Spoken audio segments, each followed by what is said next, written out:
गुरु वाहिगुरु जी का खालसा वाहिगुरु जी की फतेह। दंडोत बंदन अनेक बार सर्व कला समरथ डोलन तेरा को प्रभु नानक दे कर हाथ। फिरत फिरत प्रभ आया परया तो शरणाए। नानक की प्रभ बेनती अपनी भगति लाए। वाहिगुरु जी का खालसा वाहिगुरु जी की फतेह। धन गुरु तेग बहादुर साहिब बाही जिन्हां दी पकड़िए सिर दीजै बाही न छोड़िए। महाराज पहले अपनी गल करते हैं कि मैं जिहदी बाह पकड़दा वां सीस देना पै जाए पर मैं बाह नहीं छड्डदा। अंत अवस्था है कि सीस भी देना पै जाए। महाराज कहते बाही जिन्हां दी पकड़ी है सिर दीजै बाही न छोड़िए। फिर दूसरी शर्त रखते हैं तेग बहादुर बोलिया धर पईए धर्म ना छोड़िए। तो जिहड़ा फिर अपने जबरदस्ती बांह छुड़ा ले उहदे परथाई जिवें को हर एक पंक्ति के कितनी बार असीं विचार की बहुत अर्थ होंदे हैं। धर पईए धर्म ना छोड़िए कि जदों भी कोई मुश्किल आन खड़ी होवे ते साडा विश्वास डोले ना अपने गुरु प्रति। असीं अपने गुरु के दर नूं गुरु नूं छड्ड के किते होर तली अड्डण ना जाइए। धर पईए धर्म ना छोड़िए। साडा धर्म की कहता है असीं अपने गुरु तो विमुख नहीं होना। तो महाराज पहले तो अपने ते लागू करते हैं बाही जिन्हां दी पकड़ी है सिर दीजै बाही न छोड़िए। महाराज कहते मैं बाह नहीं छड्डांगा। जिस समय दुख तकलीफ आती है कोई जिहड़े कर्म चंगे नहीं कीते जदों उन्हां दे फल प्राप्त करन दा समा आंदा है सानूं एवें लगदा है अज्ञानता वश कि साडे नाल कोई नहीं है पर महाराज ने साडी बाह तां भी फड़ी हुंदी। ते महाराज कहते तुसीं ना बाह छुड़ाओ धर पईए धर्म ना छोड़िए। महाराज कृपा करन जदों असीं कल दर्शन कर रहे सी ते भाई जैता जी नूं अब्दुल दरोगा वो ले आंदे ने गुरु पास। ते सतगुरु देव सच्चे पातशाह भाई जैता जी नूं अपने जिहड़ी शहीदी दा वो रहस दसदे ने। महाराज अपनी शहीदी का भेद दसदे ने कि उस समय की वापरेगा। तो महाराज भाई जैता जी नूं कहंदे ने कि तुसी उस समय जिस समय असीं सीस का त्याग करांगे तुसी उस समय साडे पास ही रहना शहीदी वाले स्थान ते मेरे नज़दीक ही खड़े रहना। ते मेरा जिहड़ा सीस है वो तुहाडी झोली जाके गिरेगा मतलब तेरी झोली जाके आपे पै जाएगा। उस समय महाराज कहंदे ऐसी नेरी झुलेगी कि किसी नूं कुछ नहीं दिखेगा पर भाई जैता जी तुसी सब कुछ वेख सकोगे पर कोई तुहानू नहीं वेख सकेगा। तो वो सीस लैके तुसी साहिबजादा गोबिंद राय जी पास अनंदपुर साहब को चले जाना। महाराज ने की किया कि तुहानू सब कुछ दिखेगा पर तुहानू कोई नहीं देख सकेगा। तो तुसी सीस लैके अनंदपुर साहब को चले जाना। जदों महाराज ने अपनी शहीदी का एवं भेद दसिया तो भाई जैता जी ने बहुत हैरान किया। तो वो सब हुण जिहड़े अब्दुल दरोगा जी ने वो भी देख रहे हैं। तो अब्दुल दरोगा महाराज नूं कहंदे ने कि महाराज मैं भी इस हुकूमत की जिहड़ी है ना नौकरी नहीं करनी। मैं उन्होंने ना अखां च बहुत आंसू लिया के कहा कि वैराग वाले अथरू लिया के मैं ये नौकरी नहीं करनी मैनूं अपनी शरण विच लै लो। तो महाराज जिहड़े बख्शिंद ने वो दया दे घर आए तो उन्होंने अब्दुल दरोगे नूं अपनी एक अंगूठी दी क्योंकि महाराज जिहड़ा भी हुक्मनामा चिट्ठी पत्र लिख के भेजते हैं वो उपर अपनी मोहर लगाते हैं ना वो मोहर वाली अंगूठी सच्चे पातशाह ने अपने हत्थ विच अपने कर कमलों में पहनी हुई सी। वो मोहर वाली अंगूठी ते अपने शरीर उपर जिहड़ा महाराज जी का एक दुशाला सी शाल सी वो एक वस्त्र जिहड़ा महाराज ने धारण किया होया सी वो भाई दरोगे दे अब्दुल खान दरोगा दे झोली विच पाया। तो उन्होंने कहा कि तुसी आनंदपुर साहब चले जाओ मेरे पुत्र की शरण विच चले जाओ उत्थे तुहानूं शरण भी मिलेगी तो तुहानूं जो मन चाहिए मुरादा ने वो भी मिलणगियां। ਜਦੋਂ ਮਹਾਰਾਜ ਦੇ ਐਸੇ ਬਚਨ ਸੁਣੇ ਤਾਂ ਭਾਈ ਦਰੋਗਾ ਜੀ ਨੇ ਜੋ ਪਹਿਲੇ ਹੀ ਇਹ ਚਾਹੁੰਦੇ ਸੀ ਉਹਨਾਂ ਨੇ ਵੈਸੇ ਹੀ ਹੁਕਮ ਦੀ ਪਾਲਣਾ ਕੀਤੀ। ਸਿਰਫ ਆਪ ਹੀ ਨਹੀਂ ਗਏ, ਇਤਿਹਾਸ ਵਿੱਚ ਆਉਂਦਾ ਹੈ ਕਿ ਭਾਈ ਦਰੋਗਾ ਜੀ ਜਿਹੜੇ ਨੇ ਉਹ 12 ਭਰਾ ਸੀ। ਜਿਹੜੇ ਅਬਦੁਲ ਦਰੋਗਾ ਦੇ ਜਿਹੜੇ 11 ਭਰਾ ਸੀ, ਮਤਲਬ ਆਪ ਉਹ 12ਵੇਂ ਹੋ ਗਏ, ਤੇ ਉਹ ਸਾਰੇ ਚੰਗੇ ਅਹੁਦਿਆਂ 'ਤੇ ਨੌਕਰੀਆਂ ਕਰਦੇ ਸੀ ਹਕੂਮਤ ਪਾਸ।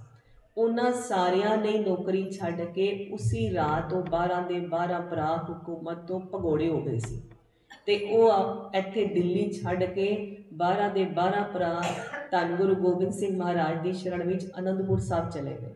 ਤੇ ਜਾ ਕੇ ਮਹਾਰਾਜ ਦੀ ਸ਼ਰਨ ਲਈ ਮਹਾਰਾਜ ਨੂੰ ਉਹ ਅੰਗੂਠੀ ਤੇ ਦੁਸ਼ਾਲਾ ਜਦੋਂ ਦੇਖਿਆ ਤੇ ਸਤਿਗੁਰੂ ਸੱਚੇ ਪਾਤਸ਼ਾਹ ਦਸ਼ਮੇਸ਼ ਪਿਤਾ ਆਪ ਤਖਤ ਤੋਂ ਉੱਠ ਕੇ ਮਹਾਰਾਜ ਨੇ ਇਹਨਾਂ ਵਸਤੂਆਂ ਨੂੰ ਜਿਹੜੀ ਉਹ ਨਮਸਕਾਰ ਕੀਤੀ, ਕਿਉਂਕਿ ਗੁਰੂ ਪਿਤਾ ਜੀ ਦੀਆਂ ਨਿਸ਼ਾਨੀਆਂ ਨੇ, ਤੇ ਉਹਨਾਂ ਨੂੰ ਬੜੇ ਸਤਿਕਾਰ ਵਜੋਂ ਆਪਣੀ ਝੋਲੀ ਵਿੱਚ ਪਵਾਇਆ ਤੇ ਅਬਦੁਲ ਖਾਨ ਦਰੋਗਾ ਨੂੰ ਆਪਣੇ ਕੰਠ ਨਾਲ ਲਗਾਇਆ।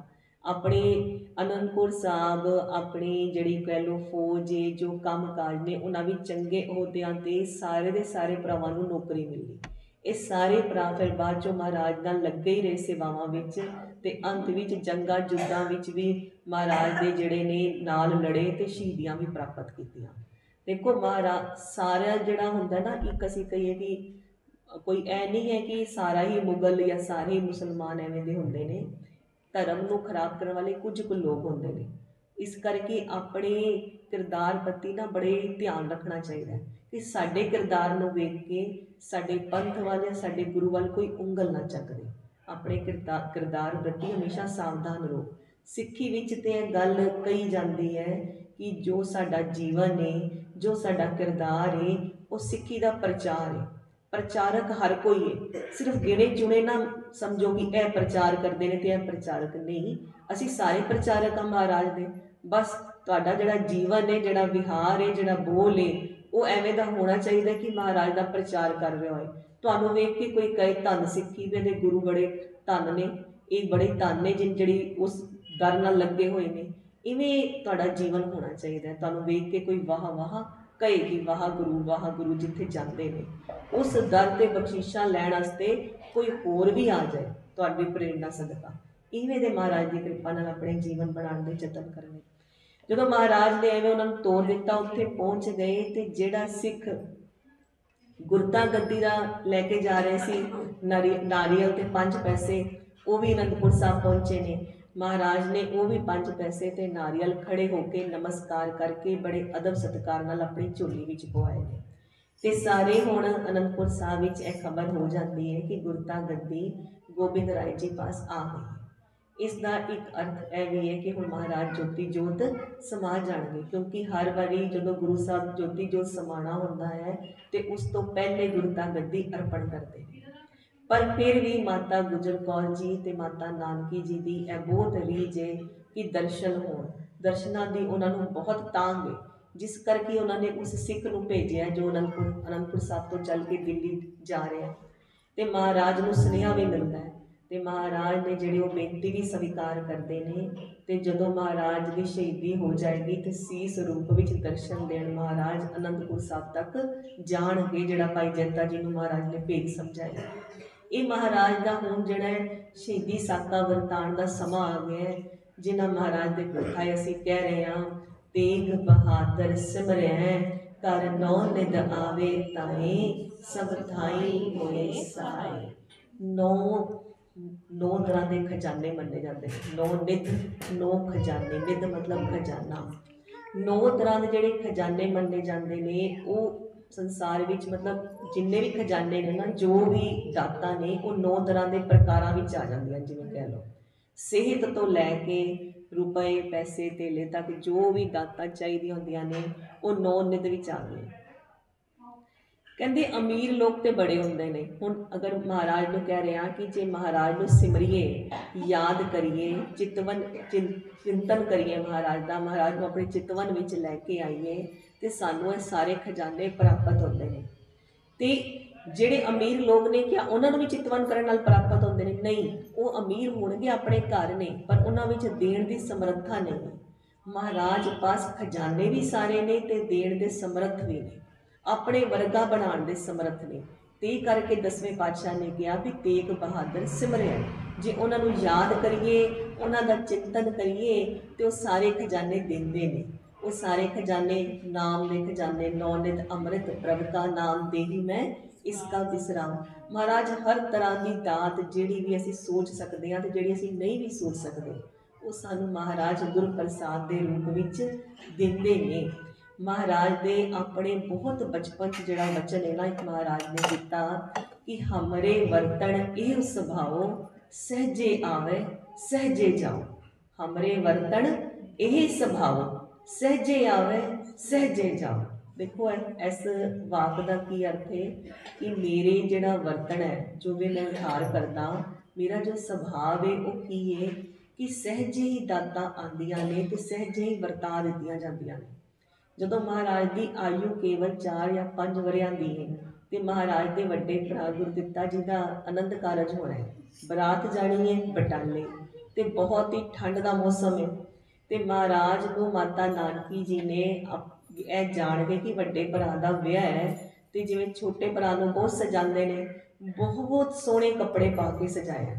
तो जदों एवें बरात जाण दीयां तैयारियां हो रही ने, तो कोई बरात विच टुर फिर के की वेख रहा है कि किवें दी साज सज्जा हुई है, कोई इंतजामात देख रहा है। पर गुरु तेग बहादुर साहब की वेखते ने, महाराज सच्चे पातशाह वेखते ने कि एक बच्चा बहुत रो रहा है, वो बदन ते कोई वस्त्र नहीं है, तो सर्दी नाल ठुठर के रो रहा है, तो रो रहा है सामने वेख के जिहड़े बच्चे खेडते पे ने उन्हां नूं।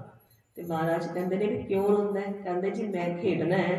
तो महाराज कहते खेडदा क्यों नहीं? ठंड बड़ी लगती है, जे बाहर होर खेडन जावांगा इत्थों निकल के तो ठंड नाल तो मारी जावांगा। तो महाराज उन्होंने अपने वस्त्र उतार के पहना देंदे ने ते आप बिना वस्त्रां तो घर आ जाते हैं। जदों घर आते ने, सहज सवाई माता का सुभाव होंदा है, जिवें असीं भी सोचीए कि असीं उस अवस्था के मालक तो नहीं, पर माता नानकी जी जिन्होंने बड़े शौक नाल सजा के भेजा है, वो थोड़े तलखी विच आ जाते हैं। कहते हैं हुणे एने सोहने वस्त्र पा के सजा के भेजा, तो बिना वस्त्रां तो एवें इन्नी ठंड विच घर वापस। तो महाराज जिहड़े माता नानकी जी ने ना, वो 6वें पातशाह नूं यानी धन गुरु तेग बहादुर साहब के गुरु पिता जी धन गुरु हरगोबिंद साहब महाराज नूं कहंदे ने, देखो तुहाडे लाड़ प्यार ने इहनूं विगाड़ दिता है, ये अपने वस्त्र ही किसी नूं दे के आ गया। तो 6वें पातशाह बड़े प्यार नाल अपने साहिबजादे नूं गोदी विच लैके कहंदे ने, जिहड़ा अज किसी दे सवासां दी रक्षा करन लई अपना लिबास दे के आया है, वो कल नूं किसी दे लिबास ते विश्वास की रक्षा करन लई अपने सवास भी दे देगा। किन्ने कीमती वचन कहे महाराज ने। की कहा, जिहड़ा अज अपने जिहड़ा किसी दे सवासां की रक्षा करन लई अपना लिबास दे के आया है, वो कल नूं किसी दे लिबास ते विश्वास की रक्षा लई अपने जिहड़े सवास भी दे देगा। यही वो साका दर्शन करने लई बैठे ना कि महाराज ने अपने सवास देते किसी दे लिबास ते विश्वास की रक्षा लई। ना महाराज वो लिबास पहनते ने जनेऊ धोती और टिक्का, ते ना ही महाराज का कोई मूर्ति पूजा विच विश्वास है, पर महाराज ने किसी दे लिबास ते विश्वास की रक्षा लई सवास त्याग दिते। इसे करके असीं कह रहे हैं, तेग बहादुर सी करिया करी न किन्हू आन, क्योंकि एक अद्वितीय खेड है जिहड़ी किसी लई होई है। जिहड़ी शहीद शब्द है ना, वो जिहड़े अरबी फारसी की भाषा चो असीं शहीद शब्द देखते हाँ, ये साडी भाषा का शब्द नहीं है। गुरु ग्रंथ साहब महाराज भी शहीद शब्द 2 बार आया, बाकी अज तक उस तो पहले जिहड़े ग्रंथ लिखे गए 4 वेद उपनिषद 108 जिहड़े विद्या के जिहड़े ग्रंथ बड़े महान ग्रंथ मन्ने जाते हैं, उन्हां विच किसी विच भी शहीद शब्द नहीं आया। शहीद शब्द मुस्लिम लोग इस्तेमाल किया, पर उन्होंने उहदा जिहड़ा मतलब है ना बहुत छोटा कढ़िया। पर इहदी जिहड़ी परिभाषा है वो पहले धन गुरु अर्जन देव महाराज ने दिती, ते उहदा जिहड़ा मापदंड है ना उन्होंने वधा दिता धन गुरु तेग बहादुर साहब ने। क्योंकि किसी लई ना अपने पंथ लई ना अपने लई आए हुए की रक्षा करन लई। कहते जदों महाराज ने किसी नूं वेख के अपना लिबास त्याग कर दिता, ते तां उन्होंने जाणीए कि वह त्याग बहादुर ने। जदों उन्होंने कोई जंग के मैदान में जोहर दिखाए तो तेग बहादुर ने। जदों उन्होंने आए हुए नूं शरण विच आए हुए नूं टेक दे दित्ती, आसरा दे दिता। तो टेक बहादुर ने जदों उन्होंने अपने सीस का त्याग दे के ते इह जिहड़ी देग असीं खा रहे हां ते जिहड़े असीं मंदिरां विच ते गुरुद्वारियां विच बैठ के अपनी भगती कर रहे हां, देग वरता दित्ती ते समझो देग बहादुर ने। महाराज दे बेअंत वडियाईयां ने। महाराज तेग बहादुर भी महाराज का जिहड़ा नाम है ना इन्ना विलखण है कि बाकी सारे गुरु साहिबां का नाम नालों विलखण तां मनदे आ क्योंकि किसी भी गुरु साहब का नाम फारसी विच नहीं है, पर महाराज का नाम तेग भी फारसी का अखर है ते बहादुर भी फारसी का अखर है। तेग बहादुर, धन गुरु तेग बहादुर साहिब। जदों नाम ही लैंदे आ देखो अंदर किन्नी चढ़दी कला का अनुभव करते हैं। जिहड़ा अंदर मन निमाणा हो रहा होंदा है, जिहड़ी सुरत निताणी हो रही होंदी है, वो एक मान नाल ताण नाल भर जाती है, सुख का अनुभव करती है सिर्फ बोलण मात्र नाल। चाहे असी पूरे मन नाल भी ना बोलिया होए तां भी कितना सुख देती है। धन गुरु तेग बहादुर साहिब महाराज इन्नी खुशी का अनुभव देती। जदों ये तेग बहादुर साहब महाराज के बारे पिता जी ने इंज किया तो माता नानकी जी चुप कर जाते। ये कोई पहली घटना नहीं सी, फिर भी इस तरह होंदा रहा। तो महाराज किस चीज़ बारे दस रहे हैं, हमरे वर्तन एव स्वभाव सहजे आवे सहजे जाओ। सहजे ही माता ने पोशाक पहनाई तो सहजे ही दान विच पेट दे दिता पोशाक को।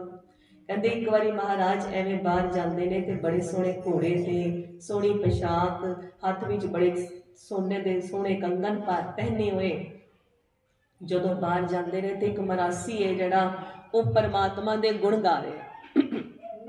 मरासी कौन होंदे ने, जिहड़े गुण गाते हैं। पहले की हुंदा सी कि जिहड़े मरासी जात के लोग होंदे सी वो अमीर लोगों के दरवाजे अगे उन्होंने गुण गाते सी, उन्होंने कोलों दान भेटा लैंदे सी।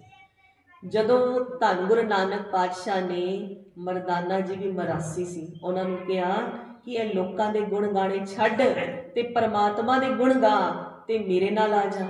ते वो जदों भाई मरदाना जी गुरु नानक पातशाह पास आ गए तो उन्होंने रबाब राही फिर परमात्मा के गुण गाए। तो गुण गा गा के गुरु नानक देव जी के इन्ने प्यारे बन गए, इन्ना प्रेम हो गया कि एक दिन प्रेम नाल भाई मरदाना जी गुरु नानक नूं कहंदे ने कि गुरु नानक तेरे ते मेरे विच काई अंतर नहीं, तू ते मैं इक्को थां वसदे आ। कि किवें वसदे आ? कहंदे तू अल्लाह दा डूम ते मैं तेरा डूम, तू अल्लाह दे गुण गांदा है ते मैं तेरे गुण गांदा।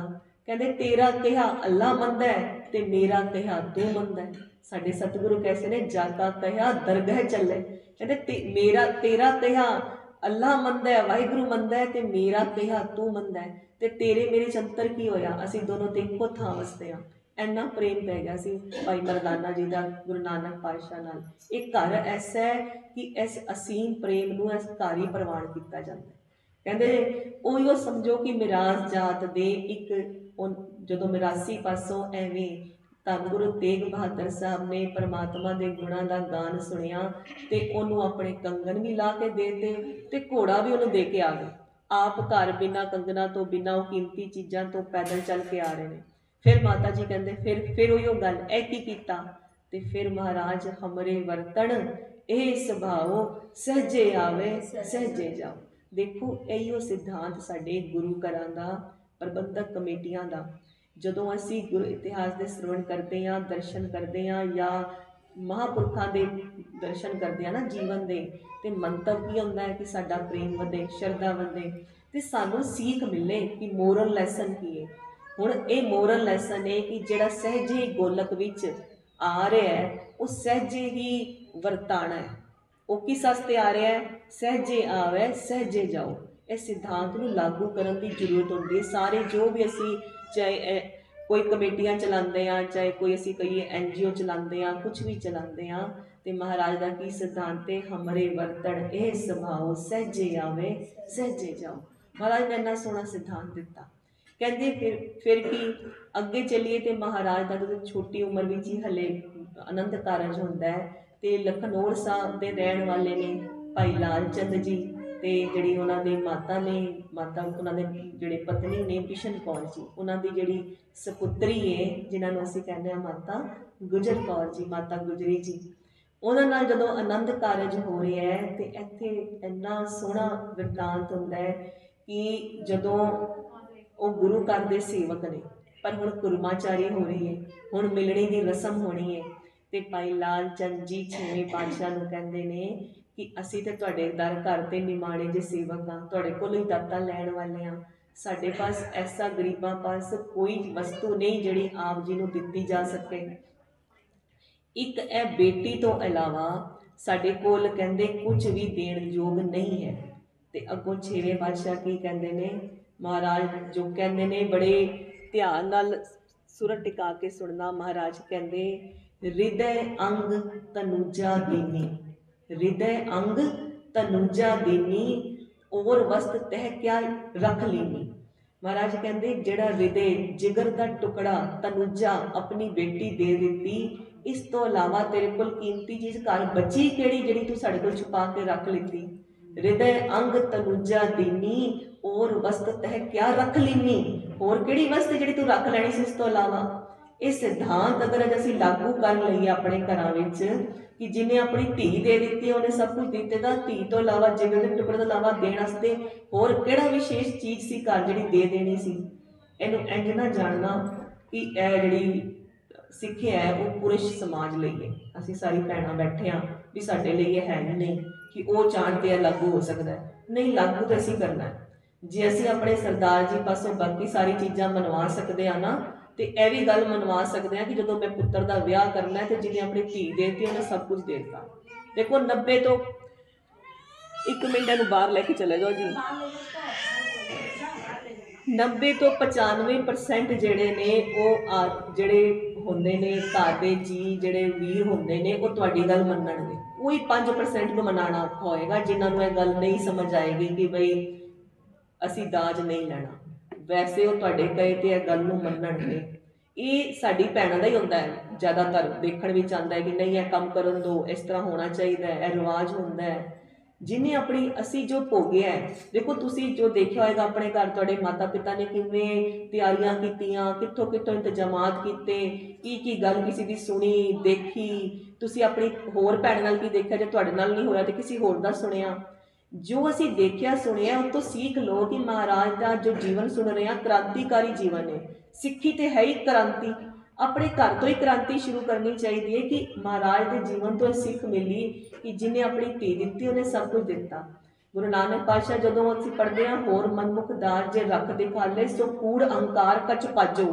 ਮਹਾਰਾਜ ਕਹਿੰਦੇ ਹਰ ਕੱਪੜੋ ਹਰ ਸੋਭਾ ਦੇਵੋ ਜਿਤ ਸਵਰੈ ਮੇਰਾ ਕਾਜੋ। ਵੀ ਇਹੋ ਜਿਹੇ ਕੱਪੜੇ ਔਰ ਦੇਵੋ ਜਿੱਦਾਂ ਮੇਰਾ ਕਾਜ ਸਵਰੇ, ਕਿ ਮੈਨੂੰ ਚੰਗੇ ਜਿਹੜੇ ਸੰਸਕਾਰ ਨੇ, ਭਗਤੀ ਦੇ ਸੰਸਕਾਰ ਨੇ, ਮੈਨੂੰ ਗੁਰੂ ਵਾਲਾ ਬਣਾ ਕੇ ਭੇਜੋ, ਧੀਆਂ ਨੂੰ ਐਵੇਂ ਕਰਕੇ ਭੇਜੋ। ਇਸ ਤੋਂ ਇਲਾਵਾ ਜੋ ਤੁਸੀਂ ਦੇਖ ਕੇ ਰੱਖ ਕੇ ਦਿਖਾਉਂਦੇ ਹੋ, ਇਹ ਦਿੱਤਾ, ਉਹ ਸਾਰਾ ਕੂੜਾ ਕਰਕਟ ਹੈ, ਕਿਸੇ ਕੰਮ ਨਹੀਂ ਆਉਂਦਾ। ਕਦੀ ਉਹਦੇ ਬਾਰੇ ਕੁਝ ਕਿਹਾ ਜਾਏਗਾ, ਕਦੀ ਉਹਦੇ ਬਾਰੇ ਕੁਝ ਕਿਹਾ ਜਾਏਗਾ। ਕ੍ਰਾਂਤੀ ਆਪਣੇ ਘਰ ਤੋਂ। ਮਹਾਰਾਜ ਇੰਨਾ ਸੋਹਣਾ ਸਿਧਾਂਤ ਦੇ ਰਹੇ ਨੇ ਕਿ ਜਿਹਨੇ ਆਪਣਾ ਜਿਗਰ ਦਾ ਟੁਕੜਾ ਦੇ ਦਿੱਤਾ ਉਹਨੇ ਸਭ ਕੁਝ ਦੇ ਦਿੱਤਾ। ਜਦੋਂ ਮਹਾਰਾਜ ਦੇ ਇਵੇਂ ਆਨੰਦ ਕਾਰਜ ਹੁੰਦੇ ਨੇ, ਉਸ ਤੋਂ ਉਪਰੰਤ ਵੀ ਦੇਖੋ ਕਿ ਮਹਾਰਾਜ ਨੂੰ ਜਦੋਂ ਗੁਰਤਾ ਗੱਦੀ ਨਹੀਂ ਮਿਲਦੀ, ਗੁਰਤਾ ਗੱਦੀ ਕਿਹਨੂੰ ਮਿਲਦੀ ਹੈ? ਪਹਿਲੇ 6ਵੇਂ ਪਾਤਸ਼ਾਹ ਆਪਣੇ ਪੋਤਰੇ ਨੂੰ ਗੁਰਤਾ ਗੱਦੀ ਦੇ ਦਿੰਦੇ। ਤੇ ਕਿਆ ਗੁਰੂ ਤੇਗ ਬਹਾਦਰ ਸਾਹਿਬ ਨੇ ਕੋਈ ਐਵੇਂ ਕੀਤਾ ਕਿ ਵੀ ਮੈਂ ਹੁਕਮ ਨਹੀਂ ਮੰਨਦਾ ਨਾ, ਜਾਂ ਮੈਂ ਇਸ ਪਿੱਛੇ ਕੋਈ ਈਰਸ਼ਾ ਦਵੇਸ਼ ਰੱਖਦਾ ਵਾਂ। ਮਹਾਰਾਜ ਦਾ ਜੀਵਨ ਇੰਨਾ ਸੋਹਣਾ। ਮਹਾਰਾਜ ਨੂੰ ਕਿਹਾ ਕਿ ਬਾਬਾ ਬਕਾਲੇ ਚਲੇ ਜਾਓ ਮਾਤਾ ਜੀ ਨਾਲ। ਬਾਬਾ ਬਕਾਲੇ ਚਲੇ ਜਾਂਦੇ ਨੇ, ਮਾਤਾ ਨਾਨਕੀ ਜੀ ਨਾਲ ਵੀ, ਮਾਤਾ ਗੁਜਰ ਕੌਰ ਜੀ ਨਾਲ। ਤੇ ਕਿੰਨੇ ਸਾਲ ਉੱਥੇ ਤਪ ਵਿੱਚ ਲੀਨ ਰਹਿੰਦੇ ਨੇ। ਮਹਾਰਾਜ ਨੇ ਛੋਟੇ ਜੀਵਨ ਵਿੱਚ ਕੀ ਕੁਝ ਕਰ ਗੁਜ਼ਰਿਆ। ਜਦੋਂ ਇੱਥੇ ਆਨੰਦ ਕਾਰਜ ਤੋਂ ਬਾਅਦ ਹੋਰ ਕੀ ਵੇਖਦੇ ਹਾਂ ਮਹਾਰਾਜ ਦੇ ਜੀਵਨ ਵਿੱਚ ਕਿ ਕਰਤਾਰਪੁਰ ਦੀ ਜੰਗ ਛਿੜ ਗਈ ਹੈ। ਹਲੇ ਆਨੰਦ ਕਾਰਜ ਨੂੰ ਕੁਝ ਮਹੀਨੇ ਹੀ ਹੋਏ ਸੀ ਤੇ ਕਰਤਾਰਪੁਰ ਦੀ ਜਿਹੜੀ ਜੰਗ ਛਿੜ ਗਈ। ਕਰਤਾਰਪੁਰ ਦੀ ਜੋ ਜੰਗ ਛਿੜੀ, ਉਹ ਜੰਗ ਨਾ ਗਲੀਆਂ ਵਿੱਚ ਹੀ ਹੋਈ, ਜਿਵੇਂ ਮੈਦਾਨ ਵਿੱਚ ਨਹੀਂ ਹੋਈ। ਪਰ ਉਹਦੇ ਵਿੱਚ ਸੂਰਮੇ ਬੜੇ ਵੱਡੇ ਵੱਡੇ ਸੀ, ਜਿਹਦਾ ਨਾਮ ਸੁਣਿਆ ਪੈਦੇ ਖਾਂ, ਕਾਲੇ ਖਾਂ। ਉਹ ਸਾਰੇ ਸੂਰਮੇ ਕਰਤਾਰਪੁਰ ਦੀ ਜੰਗ ਤੇ ਚੜ੍ਹ ਕੇ ਚੜ੍ਹਾਈ ਕੀਤੀ ਗੁਰੂ ਘਰ। ਜਦੋਂ ਕਰਤਾਰਪੁਰ ਦੀ ਜੰਗ ਛਿੜੀਏ, ਮਹਾਰਾਜ ਦੀ ਉਮਰ ਉਸ ਸਮੇਂ 14 ਵਰਿਆਂ ਦੀ ਹੈ। 13 ਕੁ ਵਰਿਆਂ ਦੀ ਉਮਰ ਵਿੱਚ ਮਹਾਰਾਜ ਦਾ ਆਨੰਦ ਕਾਰਜ ਹੁੰਦੇ ਨੇ। 14 ਕੁ ਵਰਿਆਂ ਦੀ ਮਹਾਰਾਜ ਦੀ ਉਮਰ ਹੈ ਜਦੋਂ ਜੰਗ ਛਿੜਿਆ। ਤੇ ਮਹਾਰਾਜ ਉਸ ਜੰਗ ਵਿੱਚ ਇੰਨੀ ਵੀਰਤਾ ਦੇ ਜੋਹਰ ਦਿਖਾ ਰਹੇ ਨੇ ਕਿ ਤੀਰ ਵੀ ਚਲਾ ਰਹੇ ਨੇ ਤੇ ਕਿਰਪਾਨ ਵੀ ਚਲਾ ਰਹੇ ਨੇ। ਉਹ ਤੇਗ ਚਲਾਉਂਦੇ ਰਹੇ ਨੇ ਤੇ ਤੇਗ ਬਹਾਦਰ ਜਿਵੇਂ ਉਹਦਾ ਨਾਮ ਹੈ। कई जगह के इतिहास में आंदा है कि महाराज का पहला नाम त्यागमल सी, बाद चो तेग बहादुर इस जंग तो बाद होया। तो कई जगह लिखत आंदी कि नहीं, महाराज का नाम तो शुरू तो ही धन गुरु हरगोबिंद सिंह महाराज ने तेग बहादुर रखा सी, क्योंकि जदों महाराज हले गोदी विच ही आए सी ते महाराज धन गुरु तेग बहादुर साहब ने 6वें पातशाह की दोनों किरपानां नूं हत्थ पा लए सी मेरी बेरी दियां, ते महाराज ने कहा सी तेग दे बड़े धनी होणगे, ते नाम तेग बहादुर रखा सी। ते तेग बहादुर जी ने उस समय वो तेग दे जौहर दिखाए ने, ते उम्र की है 14 साल। देखो जदों तेग दे जौहर दिखा रहे ने, सवेर तो लैके दोपहर हो गई है ते जंग जारी है, ते माता नानकी जी मन विच विचार करते ने हले तो कुछ समय ही होया, आनंद कारज होए, ते लाल जी नूं घर बुला लवां कि घर आ जाण हुण जंग दे मैदान तो। ते कहंदे ने एक सेवक हथ सुनेहा भेजते ने, जाके कहो कि माता जी कह रहे ने सवेर तो दोपहर हो गई है, तुहानूं जंग विच तुसीं बिना रुके बिना थके जंग विच जौहर विखा रहे हो, हुण तुसीं कुछ चिर घर आ जाओ ते आराम कर लो। जदों एवें वो जाके सिख कहंदा ना, ते महाराज की कहंदे ने भी रण छोड़ आत ना ही सूर धर्म। इह सूरमे दा धर्म ही नहीं है कि रण दे मैदान नूं छड़ के आ जाना, भी जा ते ये तन ना रहे ते जा फिर जंग का मैदान बंद हो जाए। महाराज कहते या तो शहीद ही हो जाइए तो या फिर जंग रुक जाए, जंग जित लईए ता ही सुरमा घर आंदा, एवं सुरमा घर नहीं आंदा। बिना जंग जिते महाराज घर वापस नहीं आए। लगातार महाराज ने जंग लड़ी। इसे दे परथाए जदों कहते ने कि साहिबजादा जुझार सिंह जी धन गुरु तेग बहादुर साहब जी के पोतरे जदों चमकौर की जंग भी जान लगे ना, चमकौर की गढ़ी में पहले अजीत सिंह जी गए ने, फिर जुझार सिंह जी गए ने, तो जुझार सिंह की भी उम्र उस समय 14 वरियां की सी। धन गुरु तेग बहादुर साहब ने जंग लड़िया 14 साल की उम्र में, तो जुझार सिंह जी ने भी जो जंग लड़िया वो इन्ना महान जंग 14 वरियां की उम्र में। तई करके धन गुरु पिता जी कलगियां वाले महाराज उन्होंने कहते ने देते हैं शमशीर देते हैं खंजर, इसे शमशीर समझना, भी तुहानू खंजर देन लग्या छोटा इनू शमशीर समझना, ते इस नेजे को अपने दादा का तीर समझना। कि महाराज कहते हैं इनू अपने दादे का तीर समझना। क्यों क्या दादे का तीर? क्योंकि दादा जी भी 14 साल की उम्र में जंग लड़िया सी, ते तुसी भी 14 साल की उम्र में जंग लड़न जा रहे हो। देते हैं खंजर इसे शमशीर समझना, इसे दादा का अपना तीर समझना। एवें महाराज ने उन्होंने जिवें मन विच साहस भरना होंदा ना अपने दादे की याद दिला के, उवें महाराज ने जुझार सिंह जी नूं टोरिया सी जंग के मैदान में। ऐसे महाराज ने धन गुरु तेग बहादुर साहब। सिर्फ ए ना जानो कि त्याग की मूरत, नम्रता की मूरत, ये महाराज ने सारिया ही कला के दर्शन करवाए ने अपने जीवन में। महाराज कृपा करन, समय की समाप्ति है। असी महाराज के होर कल दर्शन करांगे, अगे वधांगे। महाराज अपने मेहर भरे हथ सिर ते रख के सेवा लैण, सारियां नूं समत दी दात बख्शिश करन, सारियां नूं अपने दरों परों नामदान दी दातां बख्श के निहाल निहाल करन। झूलते निशान रहे झूलते निशान रहे, सजते दीवान रहे, सजते दीवान रहे। वाहिगुरु जी का खालसा, वाहिगुरु जी की फतेह।